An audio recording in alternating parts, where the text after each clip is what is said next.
Assalamualaikum warahmatullahi wabarakatuh. Selamat datang. Kali ini Kang Selamat akan membawakan kisah yang berjudul Sihir Hitam. Cerita ini ditulis oleh Mak Nanau. Dan sebelum kita masuk ke ceritanya, buat kalian yang belum subscribe channel ini, tekan tombol subscribe-nya terlebih dahulu dan tekan tombol notifikasinya agar kalian tidak ketinggalan romansa lainnya dari Kang Selamat. Gak usah berlama-lama lagi, langsung saja kita masuk ke ceritanya. Sihir Hitam. Waktu berlalu begitu cepat. Belakangan ini Satya selalu beralasan pergi keluar karena takut melihat nenek tua itu. Tapi kenyataannya ia malah menemui Murni. Adira duduk di tepi sungai. Ia nampak jengkel dengan Satya yang terus membohonginya. Kamu cemburu ya, Dir? Aku tuh kesel, dia keras kepala banget. Aku gak mau dia sampai kenapa-napa, itu aja. Bohong, kamu gengsi banget sih, Dir. Aku aja kalau suka sesama hantu aku selalu bilang, kenapa manusia gengsi banget sih buat bilang suka? Adira sendiri bingung. Ia malu bila harus mengatakan perasaannya terlalu gamblang. Lagi pula Satya sudah tahu, jadi untuk apa diungkapkan lagi. Saat ini konsentrasinya hanya pada Satya. Kepala gue sakit. Tiba-tiba penglihatannya terbuka dan membuat kepala Adira berdenyut kesakitan. Mas Satya, nanti malam gak ada acara kan? Gak ada nih, kenapa? Kangen mas, bisa kan kita ketemu? Tapi gak di warung, Murni tunggu di hutan ya. Itu loh yang dekat pohon bambu. Galit banget sih kita pacaran di hutan. Kenapa gak di bioskop aja? Kalau di bioskop enak nyemilnya popcorn. Kalau di hutan nyemilin bambu. Dikira gue panda kali. Enak di hutan mas, sepi. Lagi pula di sini nggak ada bioskop. Pintar juga nyari tempatnya. Seketika Adira segera tersadar, kepalanya masih terasa sakit. Gambaran itu jelas ada di dalam pikirannya. Dan jelas pula pada malam itu Satya akan datang menemui Murni. Itu sangat berbahaya karena yang nantinya menemui Satya bukanlah Murni, melainkan Gladys, arwah yang bersemayam di dalam susuk yang Murni pakai.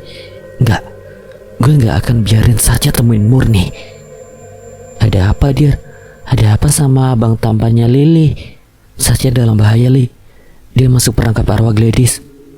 Arwah itu pengen Satya jadi tumbalnya dan berharap kekal abadi di alam yang sama. Aku gak mau. Aku gak akan biarin Satya sama dia. Adira berjalan pulang menuju gubuk tua karena Satya sudah pulang sedari tadi sore. Tapi anehnya sudah setengah jam berjalan tetap saja kembali ke jalan yang sama dan tidak sampai-sampai. Ini kenapa nggak sampai-sampai sih, Li? Kita perasaan di sini terus deh jalannya. Kita dijebak sama arwah Gladys, Dir. Terus gimana? Kamu nggak bisa lakuin sesuatu gitu? Dir, saat mau azan maghrib aku nggak bisa lakuin apa-apa. Sebentar lagi azan. Tapi Satya dalam bahaya, aku harus cegah dia. Nanti habis azan maghrib aku akan kembali, Dir. Aku bakalan lakuin sesuatu biar kita keluar dari jebakan ini. Adira terpaksa menghentikan langkahnya. 5 menit kemudian azan berkumandang. Setelah selesai azan, Lili menarik Adira keluar dari jebakan arwah Gladys. Kesini jalannya. Tunjuk Lili pada lubang besar berbentuk bundar yang menunjukkan cahaya. Adira segera menurutinya dan akhirnya ia bisa keluar juga dari jebakan arwah Gladys. Buru-buru Adira berlari ke gubuk tua itu, namun terlambat. Satya sudah pergi. Karena saat Adira masuk memanggil-manggil namanya, Satya tidak ada. Gimana ini? Di mana Satya sekarang? Dari iblis itu menuju kemari. Aku nggak peduli, aku pedulin Satya. Di mana Satya? Ada apa dengan Satya? Nah, saya mau keluar dulu, saya harus cari Satya. Cari Satya, kamu harus bantu nenek menjahit, ayo. Nenek itu memaksa Adira dan seolah terhipnotis Adira mengikutinya.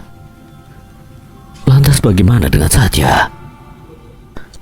Saat ini Satya berada di tengah-tengah hutan, duduk di sekitar tempat tersebut bersama dengan arwah Gladys yang sedang menyerupai Murni. Mas Satya nggak kangen sama saya? Kangen banget. Satya mencium aroma parfumnya yang anggap wangi, padahal jelas-jelas itu aroma bau melati. Ciri khas dari arwah perempuan adalah aroma bunga melati. Gladys terus-menerus menggoda Satya, bahkan ia membuka dua kancing bajunya untuk membuat Satya semakin bergairah. Udah satan temaje, kapan lagi?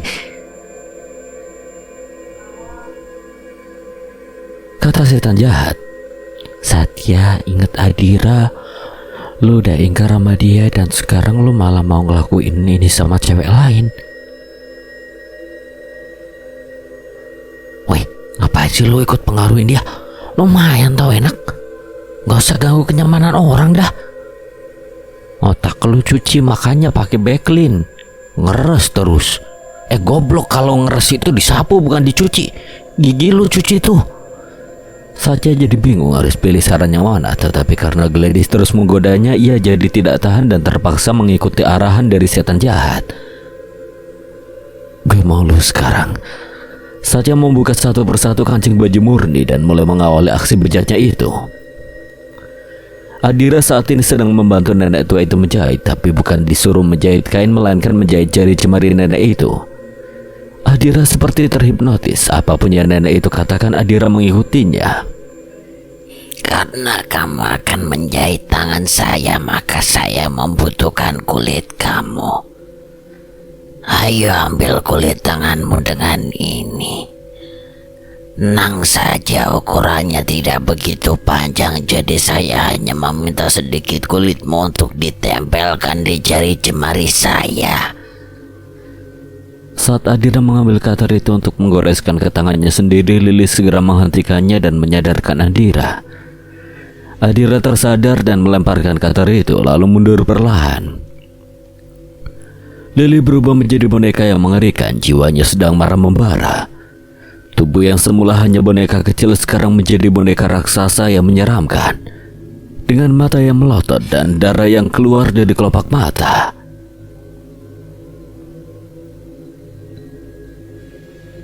Akhirnya kamu memperlihatkan wujudmu. Selama ini kaulah yang menggagalkan rencanaku untuk perlahan membunuh gadis itu adalah kamu, bukan? Dan sekarang kau akan kutangkap anak kecil agar temanmu itu tidak ada lagi yang melindungi. Tangkap saja jika kau berani. Adira, cepat pergi dari sini, selamatkan saja. Cepat Adira, Satya dalam bahaya. Dengan segera Adira berlari keluar gubuk itu, sementara Lili sedang bertarung dengan iblis jahat itu. Adira berlari sekuat tenaga mencari keberadaan Satya, tubuhnya bergetar ketakutan. Keringat bercucuran. Yang Adira pikirkan adalah nasib Lili. Baginya Lili lebih berharga dari nyawanya. Tapi di sisi lain Adira juga mengkhawatirkan Satya. Ia tidak ingin Satya celaka, apalagi pergi untuk selamanya dari hidupnya. Gladys menciumi leher Satya, mulanya menjilati tapi lama-lama menggigit dan gigitan itu semakin kasar, hingga darah segar keluar dari leher Satya. Lalu darah segar itu ia hisap perlahan. Darah manusia benar-benar segar. Sakit, jangan main kasar Murni. Ini sakit. Tenang saja, itu baru gigitan, ada yang lebih nikmat lagi. Satya menjauhkan Gladys dari pangkuannya saat ia tersadar dari apa yang sekarang ia lakukan. Tiba-tiba penglihatannya terbuka, wanita yang dia anggap itu murni berubah menjadi sosok kuntilanak menyeramkan. Wajahnya rusak dan banyak belatung keluar dari wajah yang membusuk. Mau kemana kau Satya? Ayo kemari. Katanya mau bersenang-senang.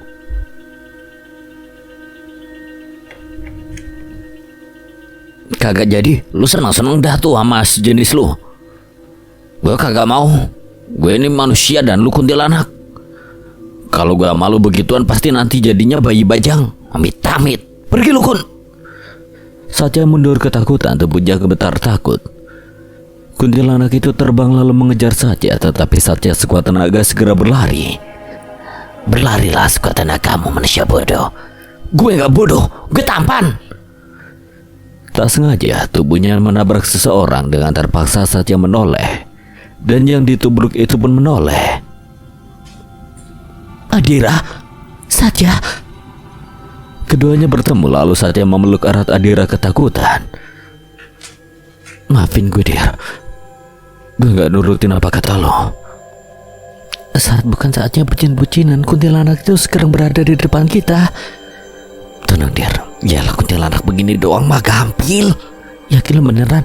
Udah kuntilanak itu makin mendekat dan tertawa kencang. Ampun, Fis. Gini loh, gue punya permainan yang menarik. Apa lo mau ikut? Jangan bermain denganku. Satya menelan Salvinanya susah payah. Sungguh saja begitu takut bukan main. Tetapi bagaimanapun ia harus berani agar Adira bangga padanya. Kalau lu berhasil ngejar gue sama Adira, gue bakal serahin nyawa gue buat lu secara sukarela. Kepikir saya takut? Berlarilah sekuat tenaga kalian. Saya bisa mengejar kalian bahkan dalam jangka 1 detik. Ayo, Dir, kita lari. Keduanya berlari cepat sampai napasnya membara ngos-ngosan. Dir, ayo lebih cepat lagi. Saat Satya menoleh ke belakang, ia tidak menemukan lagi sosok kuntilanak itu. Kemudian Satya dan Adira menghentikan aktivitasnya berlari. Gue bilang juga apa, Dir? Kita pasti menang. Lihat aja tuh, Kunti udah gak ngejar kita. Satya, Kunti itu ada di depan kita. Satya ikut menoleh dan terkejut. Kuntilanak itu tertawa menyeramkan. Mau kemana lagi kalian? Bukankah aku sudah katakan bahwa kalian tidak akan bisa berlari jauh karena aku bisa menangkap kalian dalam hitungan detik? Seketika Adira dan Satya gemetar ketakutan. Adira memegang tangan Satya gemetar. Satya menggenggam tangan Adira kuat karena ketakutan. Lo gimana sih, Sat? Bikin permainan yang justru ngejebak diri sendiri. Ya habis gimana, Dir? Gue kan niatnya ngelindungin lo. Kalau udah gini gimana caranya kita lari? Bentar, Babang Satya pikir-pikir dulu yang. Satya nampak berpikir keras tentang rencana apalagi selanjutnya. Kuntilanak itu menarik Adira kasar dan membantingnya cukup kencang. Adira menjerit kesakitan karena tubuhnya membentur pohon besar. Satya yang tidak rela melihat kuntilanak itu berani membanting tubuh Adira sekeras itu. Ia berteriak kencang, meminta kuntilanak itu menghentikan perbuatannya.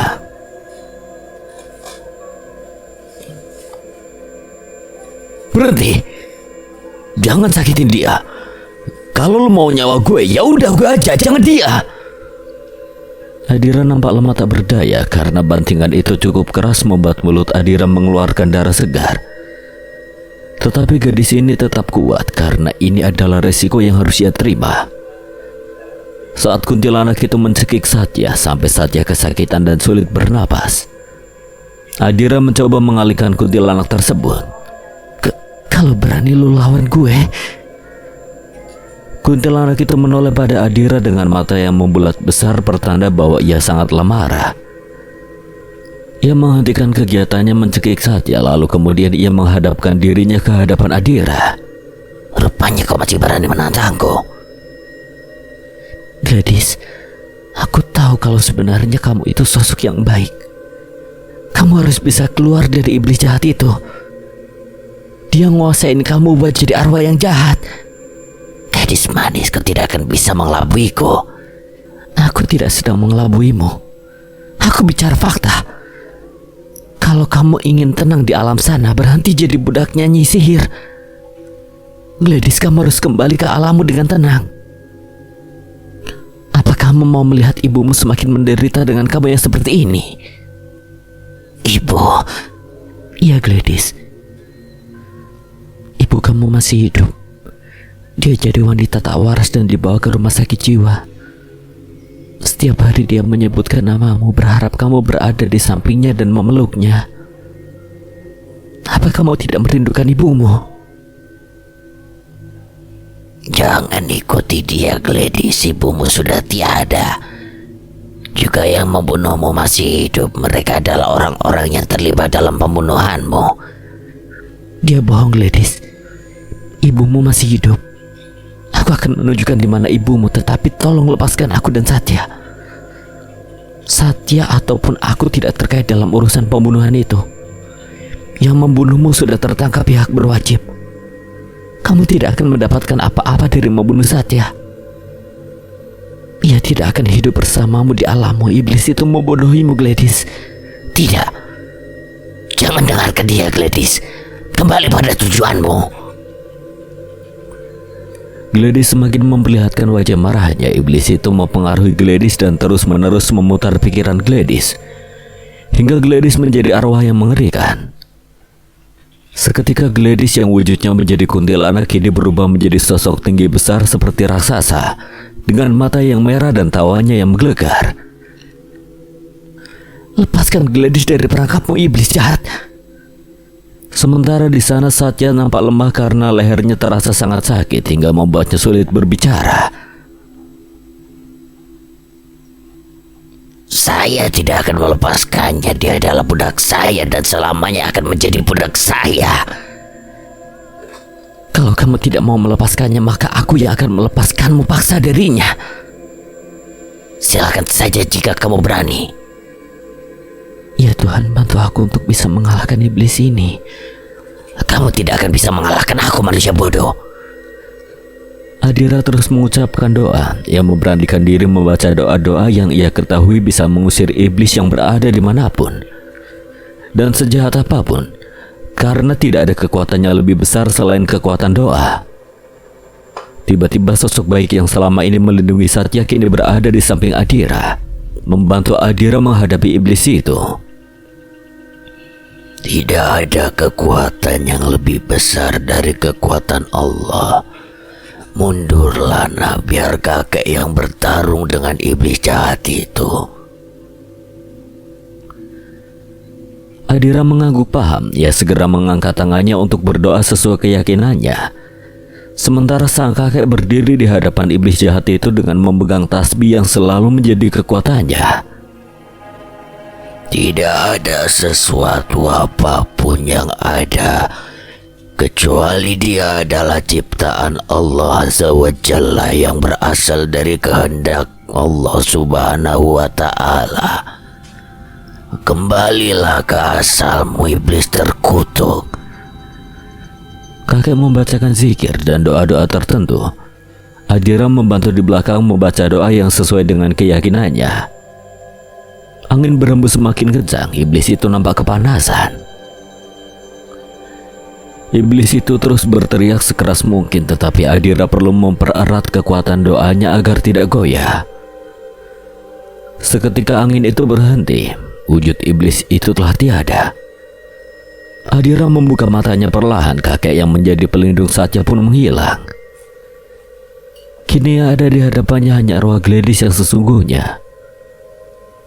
Wajahnya tidak lagi menyeramkan. Gladys memang sosok yang cantik meskipun telah menjadi arwah. Terima kasih telah membantuku keluar dari perangkap iblis itu. Katakanlah di mana ibuku berada. Ibumu berada di rumah sakit jiwa seberang desa. Temuilah ibumu, Gladys. Semoga setelah itu kamu tenang di alam sana. Gladys tersenyum lirih, lalu segera menghampiri Satya dan menyembuhkan luka yang Satya derita akibat cekikannya tadi. Setelah itu ia menghilang begitu saja. Dir, gue sembuh. Ini leher gue sembuh. Udah deh, Sat. Mulai sekarang lu tuh kuatin iman lu. Jangan sampai yang kayak gini terulang lagi. Gue hampir mati tau gak? Kalau gak ada mendiang almarhum kakek lu tadi yang bantu gue. Gue kan gak sekuat itu imannya. Lo tahu sendiri kalau gue juga penakut. Ya udah, tahu penakut ngapain coba sok-sokan kesini? Ya kan gue penasaran juga. Astaga Lily, gue baru inget Lily dalam bahaya. Saat kita harus buru-buru pergi. Adira menarik Satya untuk buru-buru pergi, tetapi Satya malah memeluk Adira erat. Dengan beraninya Satya mencium pipi Adira, tetapi dengan cepat Adira melepaskan pelukan Satya. Lu gila kali di hutan gini nyium pipi gue. Ketemu pocong mampus lo. Jangan bawa-bawa nama itu, Diri. Yaudah buruan kita pergi dari sini. Saat bantu gue jalan kenapa malah diam aja? Ayo naik Tuan Putri. Kereta kencanamu ini sudah datang. Apa sih lo lebay? Kereta kencana pala lu buram. Yaudah ayo naik, mau cepet sampai gak nih? Adira segera naik ke atas punggung Satya. Akibat perlakuan Satya yang seromantis itu menyebabkan Adira tersenyum kikuk malu-malu. Karena saat ini wajahnya menyender di pundak Satya dan Satya dengan tangguhnya menggendong Adira tanpa mengeluh lelah sedikit pun. Saat perjalanan menuju gubuk, terdengar suara dangdutan di sekitar tempat, membuat Satya seketika menghentikan langkahnya dan menurunkan Adira dari gendongannya. "Dir, dangdutan dulu nyok." Satya, lu jangan gila, Lili dalam bahaya. Gak ada, ayo buruan, kita harus cepat sampai. Satya memutar bola matanya malas, kemudian menggendong kembali Adira. Padahal Satya ingin sekali ikut bergoyang, terutama lagu yang dibawakan itu sangatlah menantang. Belum lagi Satya membayangkan jika penyanyinya aduhai, tetapi bayangannya sirna karena Adira melarangnya ke sana, dan lebih memilih menghadapi iblis yang tidak sama sekali menyenangkan menurut Satya. Adira mana mau diajak dangdutan, pernah sesekali diajak oleh Satya dan teman-temannya. Adira malah marah-marah tak jelas. Jadi Satya meminta Adira untuk pulang saja sendiri, dan saat itu pula mereka bertengkar hanya karena dangdut. Jadi Adira semakin membenci musik dangdut, sebab gara-gara dangdut Adira jadi bertengkar dengan Satya. Tapi sebenarnya juga Satya tidak begitu suka lagu dangdut. Ia hanya ingin berjoget sambil nyawer penyanyinya. Otak mesum seperti Satya itu memang pikirannya sudah kemana-mana apabila mendengar suara dangdut dengan penyanyi yang hot. Sesampainya di gubuk tua itu, Adira dan Satya tidak lagi melihat rumah itu sebagai gubuk. Justru isinya kuburan yang benar-benar menyeramkan. Adira, aku ada di sini. Boneka hantu itu bergerak lalu menghampiri Adira, dan keduanya berpelukan layaknya saling mengkhawatirkan. Satya menelan salvinanya susah payah saat melihat rupanya yang selama ini ia tempati adalah kuburan. Lalu di mana iblis itu berada? Lili, di mana iblis itu? Adira, kamu tahu hantu indigo yang dulu dibakar? Adira berpikir sejenak, dan ia ingat saat itu ia pernah mendapatkan penglihatan tentang hantu indigo itu tepatnya saat sarapan pagi bersama Satya di warung AC Loleng. Dia bantu aku, dia sama aku ngumpulin energi bareng-bareng, dan iblis itu hangus jadi abu. Adira, kamu harus tolong hantu indigo itu. Ibunya dalam bahaya, warga mau membakarnya hidup-hidup karena merasa jijik dengan keadaan ibu itu yang bau busuk. Di mana ibunya dan di mana hantu indigo itu? Tiba-tiba angin berhembus kencang, hantu itu datang, wajahnya rusak terbakar lalu menghampiri Adira. Sementara Satya hanya merasakan bulu kuduknya merinding saja sambil menyimak Adira yang sedang berkomunikasi dengan hantu yang tidak bisa Satya lihat. Tolong aku, ibuku dalam bahaya. Di mana ibu kamu berada? Warga membawanya menuju jembatan biru. Mereka akan menjatuhkan ibuku ke air kali di bawah sana. Aku akan segera ke sana. Lili kembali pada pelukan Adira, lalu kemudian mereka bersama-sama dengan Satya untuk menolong ibu dari arwah indigo itu. Adira dan Satya terkejut melihat warga menyeret paksa wanita tua menuju jembatan biru. Sontak saja Satya emosi karena melihat seorang wanita diperlakukan tak layak, terutama wanita itu notabene adalah seorang ibu. Bangsat!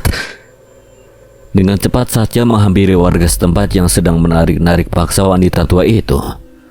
Satya berdiri tepat di hadapan banyaknya warga yang sedang menghakimi wanita itu. Ia berusaha menghentikan mereka semua yang mau memperlakukan wanita tua itu tanpa rasa tega. Mau apa kamu menghentikan kami? Apa salah ibu itu sampai kalian menyeretnya kasar?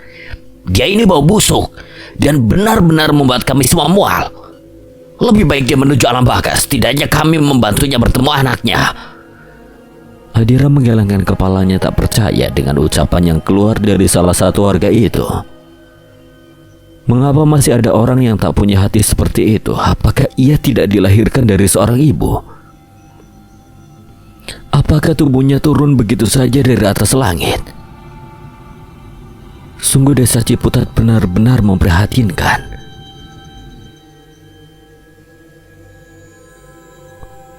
Lu semua punya ibu gak sih? Seketika mereka semua terdiam. Wanita tua itu masih menangis dan menjerit karena tangannya ditahan oleh dua pemuda agar tidak kabur. Kalau seandainya ibu kalian berada di posisi tersebut, apa kalian tega? Alah, banyak bacot. Kami ini gak kenal kamu. Jadi jangan halangi kami buat bunuh ini orang yang bawa sial di desa ini.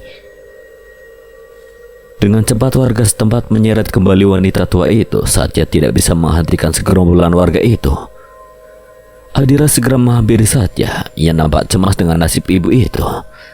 Saat kita harus lakuin sesuatu.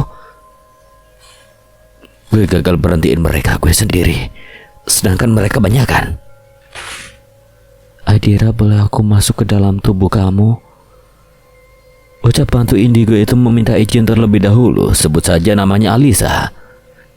Adira mengangguk tanpa ragu. Ia sudah berjanji akan membantu Alisa. Perlahan tubuhnya bergetar, sementara Satya tidak mengerti dengan Adira yang tiba-tiba berjalan sendiri dengan pandangan yang lurus dan wajah yang pucat. Adira, weh, tungguin. Dir, lu sebenarnya mau lakuin apa? Jangan gegabah, Dir. Lu sakit, Dir. Kok pucat amat? Arwah itu melotot ke arah Satya karena ia kesal sekali dengan Satya yang berisik. Diam. Saya bukan Dira. Satya menggaruk kepalanya yang tidak gatal. Ia nampak bingung. Siapa lagi Alisa? Hantu mana lagi? Orang mana dia? Bapaknya siapa? Bodo amat lah anjing. Mau dia anak Pak DPR kek. Yang penting dia udah kurang ajar berani masuk ke badan Adira tanpa izin gue. Dengan bergumam seperti itu hanya membuang-buang waktu saja. Akibatnya hantu itu sudah membawa Adira pergi ke tempat warga, membawa ibunya pergi. Buru-buru Satya mengejarnya. Rupanya arwah itu berjalan sangat cepat sampai-sampai Satya ngos-ngosan mengejarnya. Jangan bawa Adira terbang, kata Lili mengingatkan. Arwah Alisa mengangguk paham sebab nantinya Adira akan merasakan sakit pada tubuhnya setelah sadar. Itu sebabnya Lili sangat melarangnya. Sebelum wanita tua itu dijatuhkan dari atas jembatan, arwah hantu indigo itu segera menahannya. Berhenti memperlakukan ibuku seperti kalian memperlakukan binatang. Ibu tidak bersalah dan bukan pembawa sial.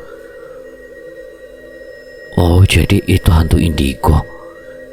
Ada-ada aja hantu indigo masuk ke badan manusia indigo. Dia termasuk kelompok kunti lover atau iblis lover ya?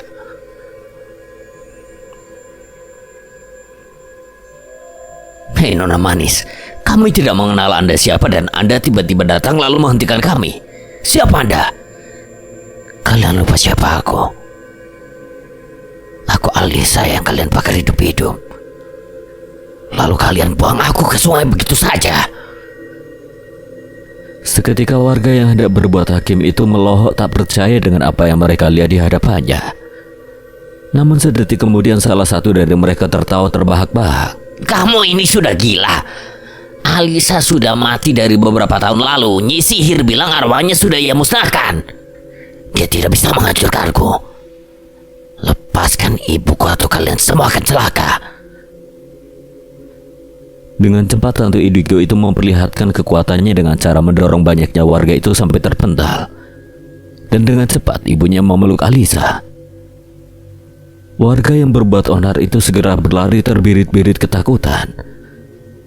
Sementara arwah Alisa yang meminjam tubuh Adira sedang memeluk erat ibunya, menangis di pelukannya dan nampak ikut merasakan penderitaan yang ibunya rasakan selama ini tanpanya. Alisa minta maaf, Bu. Ibu kangen Alisa. Setiap hari ibu berdoa untuk Alisa. Alisa sekarang bisa pergi dengan tenang, Bu. Sihir yang diberikan oleh orang jahat itu akan segera hilang. Ibu gak akan menderita lagi karena sihirnya. Selama ini Alisa nunggu orang yang tepat buat bisa bantu Alisa, yang bisa meminjamkan tubuhnya untuk Alisa atas kehendaknya. Ibu harus berterima kasih pada gadis yang sekarang Alisa pinjam tubuhnya. Ibu itu mengangguk mengiyakan.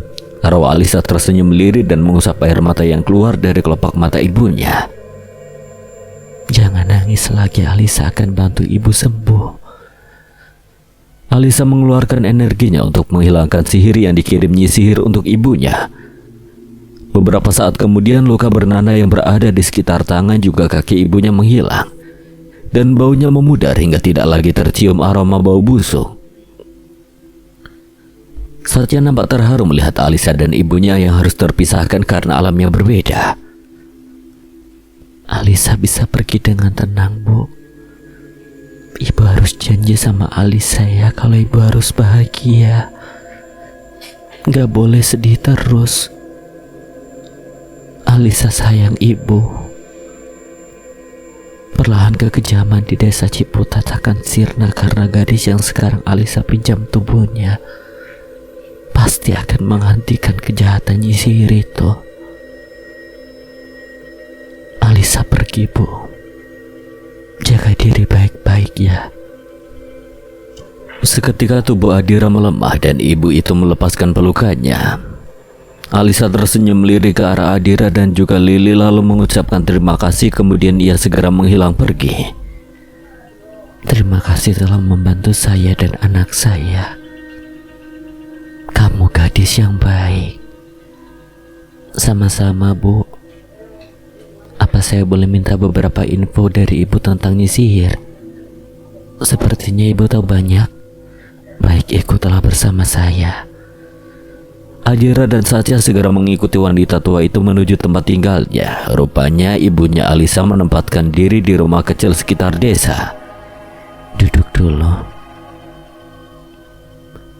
Adira dan Satya duduk di atas kursi kayu yang berada di tengah ruangan itu. Sementara Bu Santi selaku ibunya Alisa pergi ke dapur mengambil 2 gelas air putih untuk Adira dan Satya. Lili yang dari tadi senyum-senyum tidak jelas hanya karena melihat hantu laki-laki seusianya yang sedang mengikuti Bu Santi ke dapur lalu mengikuti kembali ke ruang tengah. Sepertinya hantu anak kecil itu dulunya teman Alisa.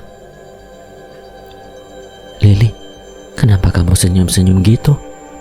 Ada cowok ganteng?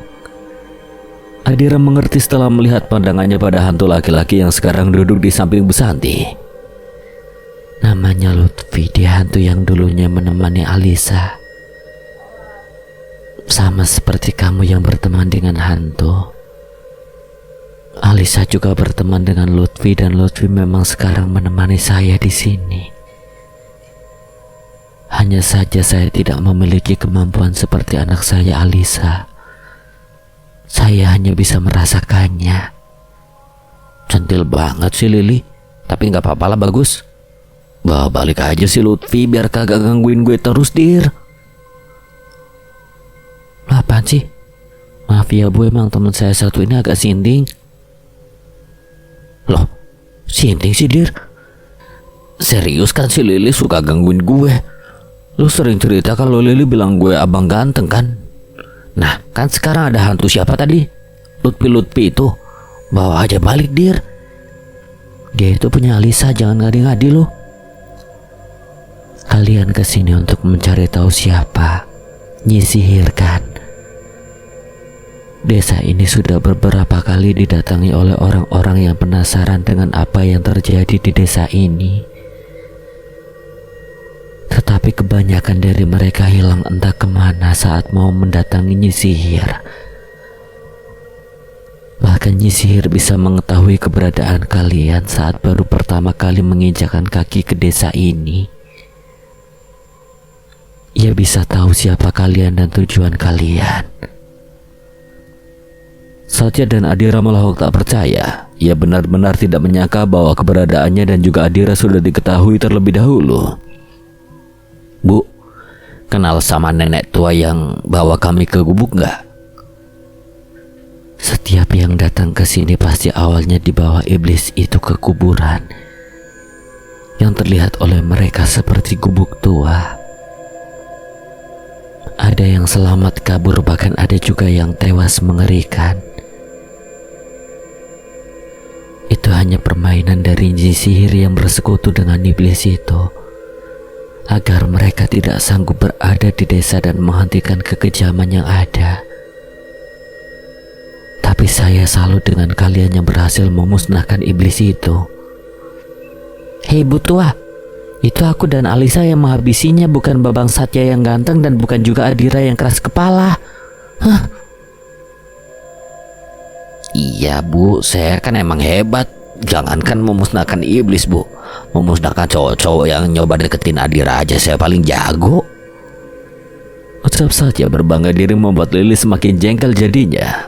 Adira tertawa kecil melihat ekspresi Lili yang benar-benar kesal karena saatnya mengaku-ngaku sebagai kesatria tangguh yang menghadapi iblis jahat itu. Jadi begini ceritanya. Nyi Sihir adalah kakak kandung dari Bu Santi yang dulunya tinggal bersama Bu Santi juga Alisa di Gubuk Tua. Saat itu Alisa masih kecil berumur 8 tahun. Sedari kecil Alisa memang sering berbicara sendiri seolah ada yang mengajaknya bermain. Nama asli dari Nyi Sihir sendiri adalah Desi. Saat itu Desi merasa iri dengan kakaknya sendiri karena Alisa, anak dari kakaknya sendiri, seringkali mendapatkan nilai yang bagus di sekolah dan juga banyak pujian dari nenek kakeknya. Sementara anaknya Desi sendiri seringkali mendapatkan nilai buruk dan tidak pernah mendapatkan pujian dari kakek dan neneknya. Semakin bertambahnya dewasa Alisa, semakin Desi mengetahui bahwa Alisa memiliki kemampuan yang belum tentu semua orang mempunyai kemampuan itu. Tetapi Santi menyembunyikan mati-matian karena Santi tidak mau sampai anaknya disebut tidak waras. Kak, saya lihat sendiri bahwa Alisa berbicara sendiri di kamarnya. Saya rasa anak kakak gila. Jaga bicara kamu Desi, anak kakak waras. Setelah kejadian itu, semakin hari Desi semakin sering melihat perilaku aneh dari Alisa. Dari mulai berbicara sendiri sampai sering berteriak tak jelas dan mengadu pada Santi dengan kejadian yang akan datang. Jadi dia anak indigo. Semakin hari Desi semakin iri pada kakaknya sendiri karena warga desa memuja-muji Alisa sebagai gadis yang cantik dan penurut. Desi makin iri dan membenci Alisa, kemudian bertekad menyebarkan fitnah. Desi menyebarkan fitnah bahwa Alisa itu gila dan tidak waras. Tentu saja Desi merekam Alisa yang sedang berbicara sendiri di kamarnya. Masa kalian ngebiarin orang gila tinggal di desa ini sih? Gimana kalau suatu saat nanti si Alisa nyerang kalian? Dan kalian tahu kan, kalau Alisa itu sering kali ngomong yang aneh-aneh kayak sok tahu banget sama masa yang akan datang. Kalian curiga nggak sih kalau anak itu tuh pembawa sial buat kita semua? Warga tadinya tidak percaya, tetapi terus saja Desi meracuninya dengan mengatakan fitnah yang kejam. Buktinya omongannya dia tuh selalu kejadian kan? Banyak yang celaka juga akibat omongan dia. Seketika warga mulai terpengaruh dan salah satu dari mereka berani angkat suara. Usir anak itu dari desa. Desi tersenyum miring karena ia berhasil meracuni pikiran warga. Apa kalian gak ada niat buat bunuh Alisa biar dia gak bawa malapetaka ke sana kemari? Kita bakar Alisa hidup-hidup. Saat itu pula warga merencanakan pembunuhan untuk Alisa. Bu, apa benar apa yang ibu katakan? Tanya Tiara selaku anak kandung Desi yang usianya sama dengan Alisa, sama-sama duduk di bangku SMP saat itu. Ya sayang, apa yang ibu katakan itu benar. Mbak Alisamu itu gak waras dan pembawa sial. Tiara mengangguk ragu. Ia sebenarnya tidak percaya, tetapi ibunya terus mempengaruhi pikiran Tiara. Malam itu warga datang ke rumah Santi dan berteriak heboh. Santi dan Alisa segera keluar dan menghampiri keributan itu. Ada apa ini? Anak kamu itu pembawa sial dan tidak waras. Dia harus mati. Kalian ini bicara apa? Alisa waras. Dia tidak gila dan dia bukan anak pembawa sial. Lalu kenapa ucapannya selalu terjadi dan banyak warga yang celaka? Itu karena anak saya memiliki kemampuan yang tidak semua orang punya. Alah, udah, jangan banyak ngomong. Kita langsung aja bakar Alisa hidup-hidup. Ucap salah satunya yang mengompori suasana. Dengan sigap beberapa pemuda hidung belang segera menarik Alisa. Santi menangis histeris, tetapi beberapa warga menahan Santi agar tidak menghentikan aksi mereka. Alisa menangis histeris. Ia nampak panik dan ketakutan sebelum Alisa dibawa pergi jauh. Alisa berteriak membongkar bahwa ini adalah ulah Desi. Bu, ini semua Bi Desi yang merencanakan. Desi, kurang ajar kamu Desi. Jangan bawa Alisa pergi. Tolong hentikan, kalian hanya dipengaruhi oleh fitnah yang Desi buat-buat. Namun rupanya semua itu hanyalah sia-sia karena 11 pemuda dari desa Ciputat sudah membawa Alisa ke dekat sungai. Gimana kalau kita pakai dulu dia? Nah, boleh tuh. Pasti enak, masih sepi cuy. Enggak, jangan pergi, aku mohon, jangan. Sia-sia saja Alisa menangis dan berteriak karena mereka segera menerkam Alisa secara bergantian. Alisa, si gadis indigo yang masih duduk di bangku SMP itu, diperkosa oleh ke-11 orang pemuda. Kemudian dibakar hidup-hidup dan mayatnya yang sudah hangus terbakar dibuang ke sungai.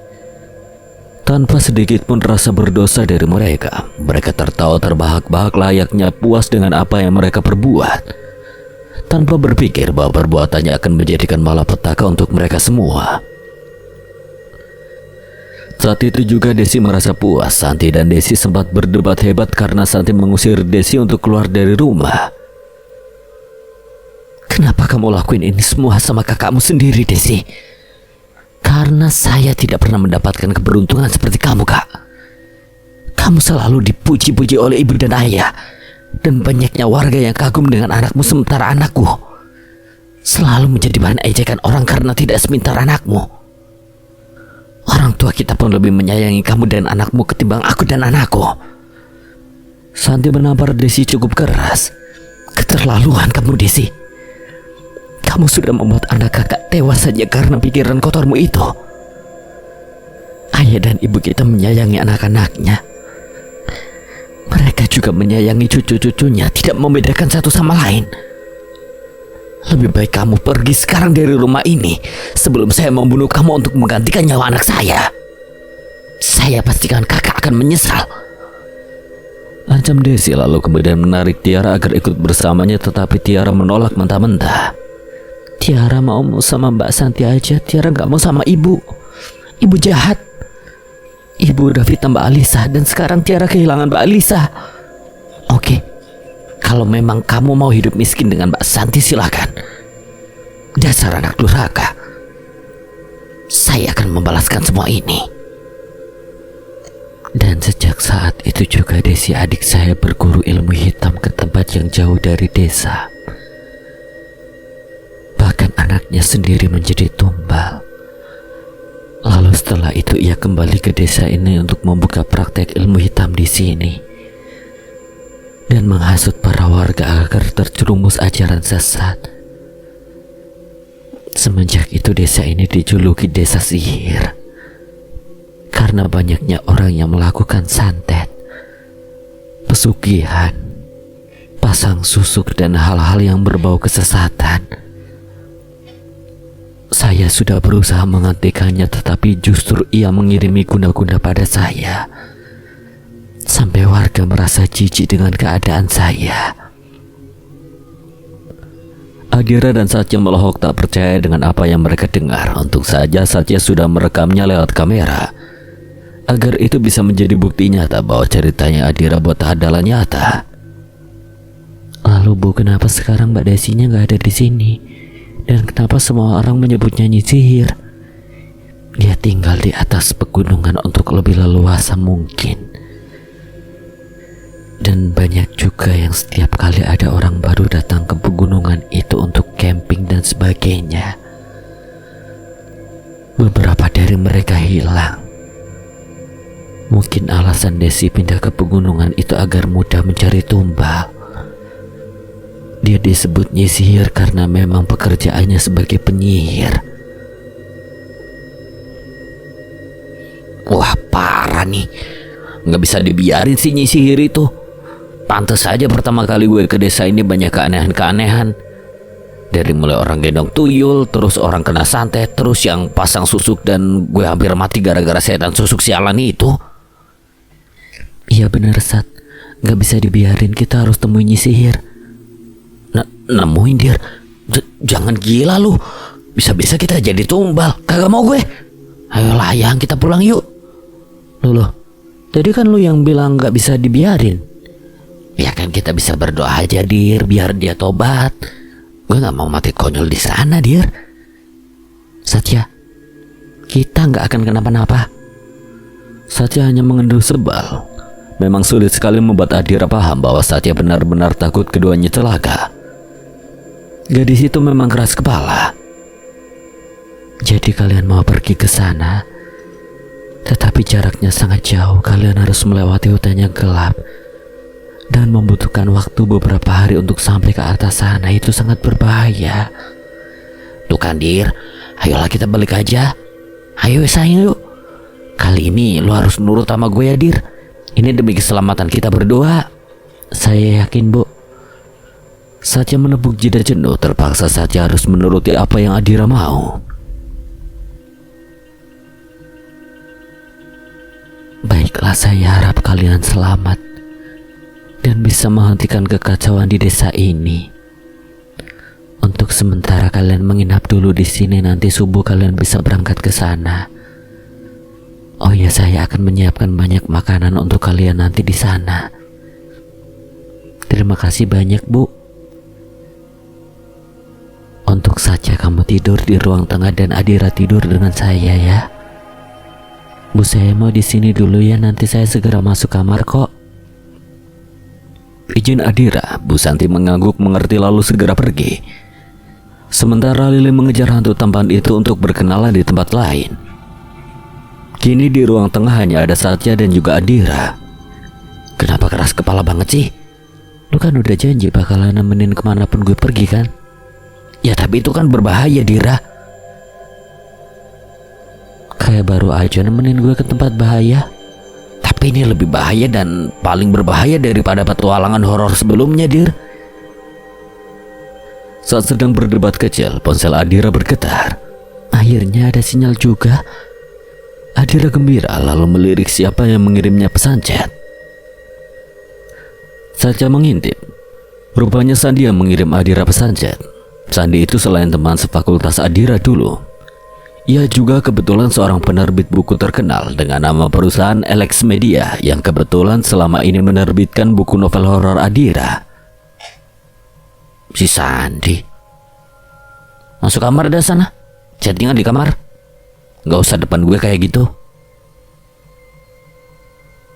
Kayak lo gak pernah sibuk aja chattingan sama Siva.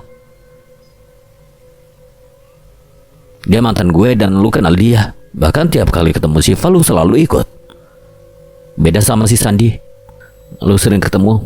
Alasannya karena Sandi penerbit buku lu. Padahal lu nya aja tuh pengen deket sama dia. Ketemuan buat ngasih naskah aja lama. Adira hanya terdiam, matanya masih fokus melirik layar ponsel dan membalas pesan chat Sandi. Karena Satya kesal, akhirnya Satya merebut ponsel Adira dan membaca pesan chatnya.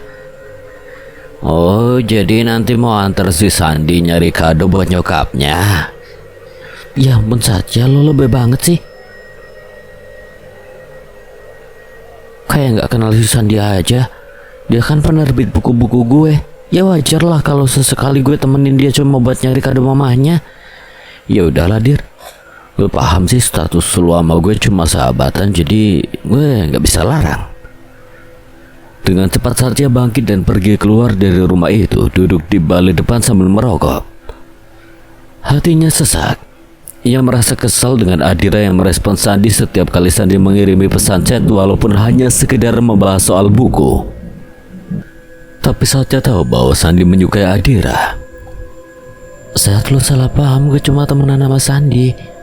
Kan lo tahu udah lama banget gue temenan sama dia, terutama puluhan novel horor gue udah terbit sama perusahaan dia. Gue gak enak dong nolak ajakan dia nyari kado buat nyokapnya yang ulta. Dia kan temen gue dan kalian juga saling kenal. Alasan klasik. Deh, sana masuk ke dalam, molor. Gak usah nemuin gue kesini segala. So perhatian amat sih. Oh gitu. Jadi lo mau gue masuk ke dalam duluan? Lo mau di situ aja bareng Mbak Kunti yang sekarang duduk di sebelah lo? Kagak takut gue. Namun seketika Satya merinding hebat. Dengan cepat ia masuk ke dalam lalu memeluk Adira dari belakang. Dir, anjrit, beneran ada setan. Gila, bulu kudu gue merinding. Lo apaan sih? Jangan meluk-meluk gini, kenapa? Nanti Bu Santi kira kita lagi ngapain. Gue kan ketakutan Dira.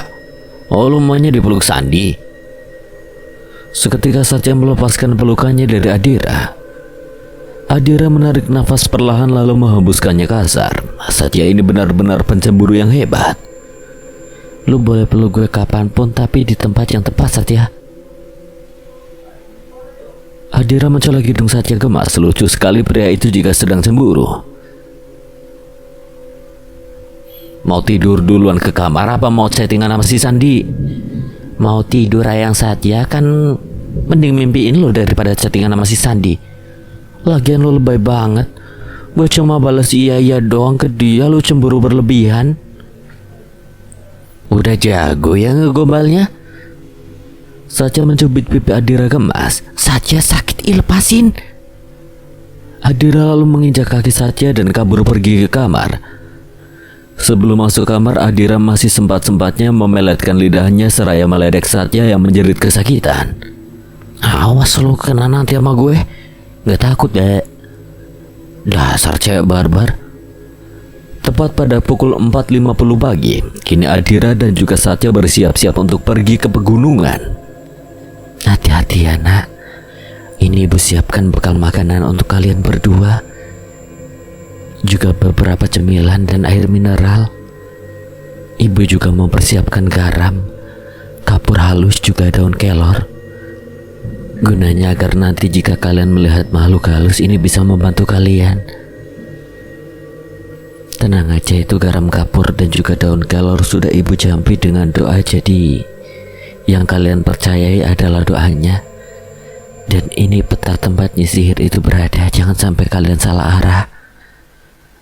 Adira menerimanya, memasukkannya bikisan kain yang berisi garam, kapur dan juga daun kelor itu ke dalam saku celananya.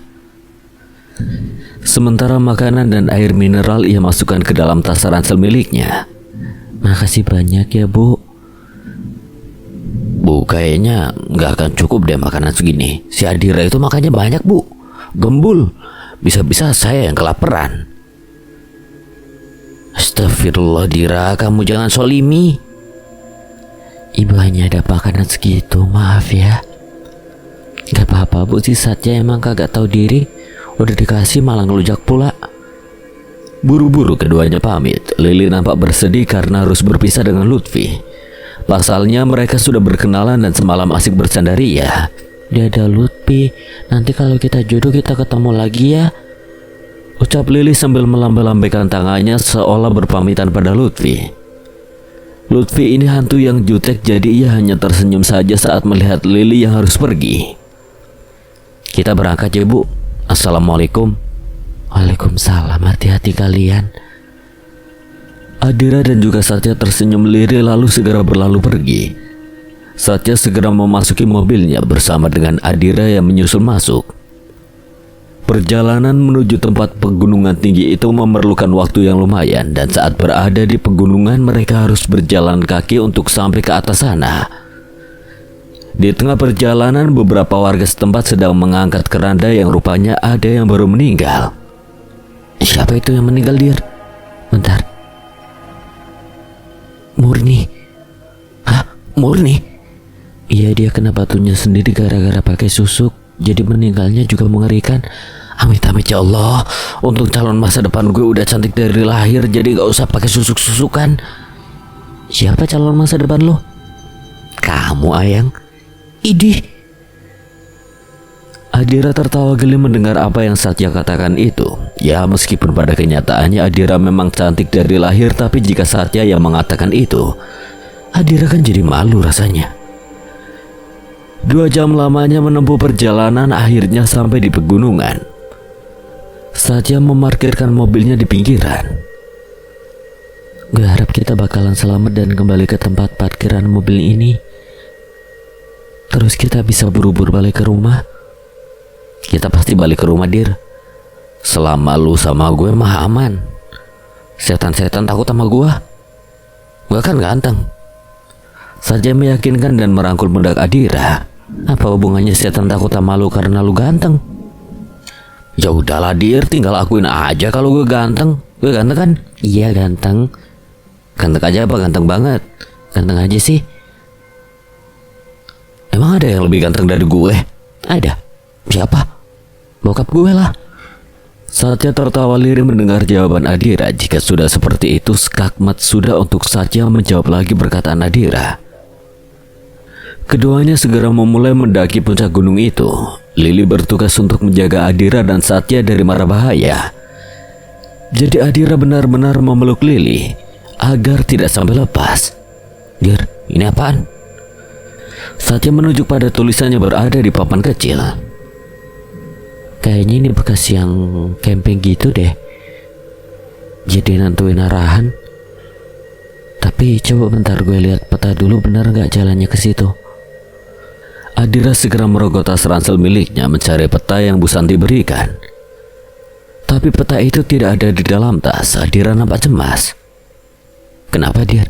Petanya nggak ada?" "Nggak ada. Jangan ngadi-ngadi. Sini gue periksa." Adira menyerahkan tasnya pada Satya. Satya mencoba mencarinya. Benar tidak ada, peta itu hilang. Lantas bagaimana nasib perjalanan keduanya? Sementara mereka sudah berada cukup jauh dari jalan menuju masuk hutan di pegunungan itu. "Kita balik aja, Dir, nggak beres ini." "Nggak, Sat, kita bakalan tetap ke sana." "Dir, buat apa lagi?" "Satya, kita harus beresin ini. Tapi bahaya buat kita, Dir." "Satya, ada Tuhan yang bakalan lindungin kita." Satya terpaksa menyanggupi. Bagaimanapun Satya akan terus melindungi sahabatnya dan akan selalu ada bersama sahabatnya itu. "Jangan ikutin petunjuk arah itu, Dira. Pergilah ke kiri." "Ayo, Sat, kita ke kiri." "Kiri? Tapi di sini jalannya ke kanan, Dir." "Nggak, Sat, itu tipu daya setan. Mereka tahu kita bakalan datang ke sini. Itu sebabnya peta yang dikasih Bu Santi hilang." Keduanya segera pergi ke arah kiri. Banyaknya pepohonan besar, ranting-ranting yang berjatuhan, dan juga suara-suara burung berterbangan membuat suasana di siang hari itu malah menyeramkan. "Kita istirahat dulu." Saja menurut saja keduanya beristirahat di bawah pohon besar. Adira membuka bekal dari Bu Santi. "Ini buat lo, ini buat gue." Adira memberikan satu ompreng lagi untuk Satya. Keduanya makan bersama. Iseng-iseng Satya berniat mau menyuapi Adira. "Dir, sini, suapin sama Satya." "Gue punya tangan, Satya, ngapain gue minta suapin lo?" "Loh, tangan Satya beda, Dir. Bisa membuat kamu semakin cinta sama aku." "Sarap. Ayo sini gue suapin ya." Adira mengangguk pasrah, lalu Satya menyuapinya dan Adira menyuapi balik Satya bergantian. Keduanya saling menyuapi sampai makanan habis tidak tersisa. Sebelum melanjutkan kembali perjalanan, Adira mendengar sesuatu dari arah barat. "Jangan ikut campur." Suara itu sama dengan suara pertama kali berbisik kencang di telinga Adira sebelum Adira pergi menuju desa Ciputat. "Kenapa?" "Ayo jalan lagi." "Nggak apa-apa, ayo."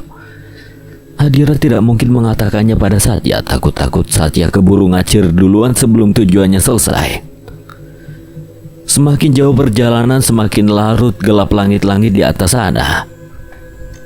Adira dan Satya harus mencari tempat untuk beristirahat di malam harinya. Tidak mungkin mereka melangsungkan perjalanan tanpa tidur di malam hari.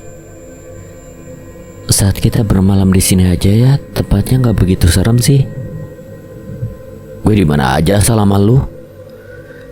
Adira membuka isi tas ranselnya. Kebetulan ia membawa tikar kecil yang muat untuk 2 orang dan hanya ada 1 selimut. "Selimutnya lo aja deh yang pakai, Sat. Gue pakai jaket." "Kenapa gak berdua aja sih?" "Pikiran lu jangan mesum, Satya." "Gak mesum sayang, kan gak apa-apa 1 selimut berdua biar gak kedinginan."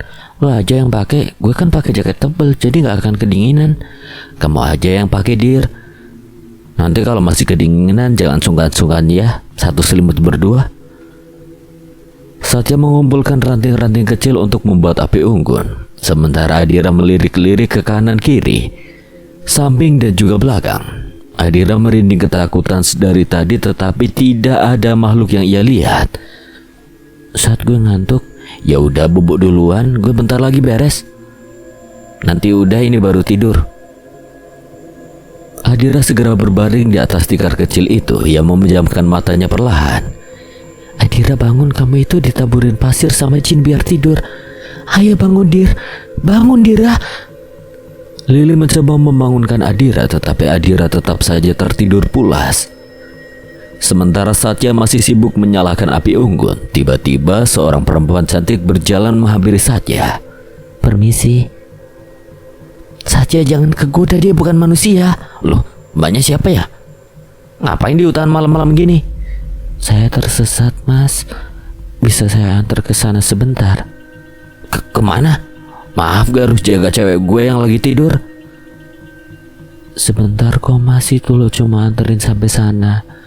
Kemungkinan di sana saya bisa ketemu lagi sama teman-teman camping saya. Oh, jadi situ lagi ngadain camping. Ya udah bentar. Lily tidak bisa melakukan apapun karena tiba-tiba tubuhnya kaku, tidak bisa bergerak. Sepertinya arwah itu yang membuat Lily sulit bergerak. Adira, bangun Adira. Satya dalam bahaya. Satya menurut saja mengantar arwah perempuan itu dan berlalu pergi bersama arwah perempuan itu. Beberapa menit kemudian Adira terbangun. Ia tidak mendapati keberadaan Satya. Wajahnya berubah panik. Satya, Satya. Adira, Satya dibawa hantu perempuan ke arah sana. Kenapa kamu gak bangunin aku sih, Li? Kamu tidur pules banget, Dir. Aku tadi udah bangunin kamu, tapi kamu gak bangun-bangun. Dari kapan Satya dibawa ke sana? Kenapa kamu gak cegah? Baru 40 menit lalu, Dir. Aku udah cegah tapi tubuhku gak bisa gerak. Adira buru-buru bergegas pergi mencari Satya. Tidak ia lupakan membawa senter untuk menerangi jalannya. Adira mencari ke arah yang Lily katakan, namun tidak juga menemukan keberadaan Satya. Satya, lu di mana? Satya! Teriak Adira beberapa kali menyebutkan nama Satya, namun tidak juga ada pertanda Satya ditemukan.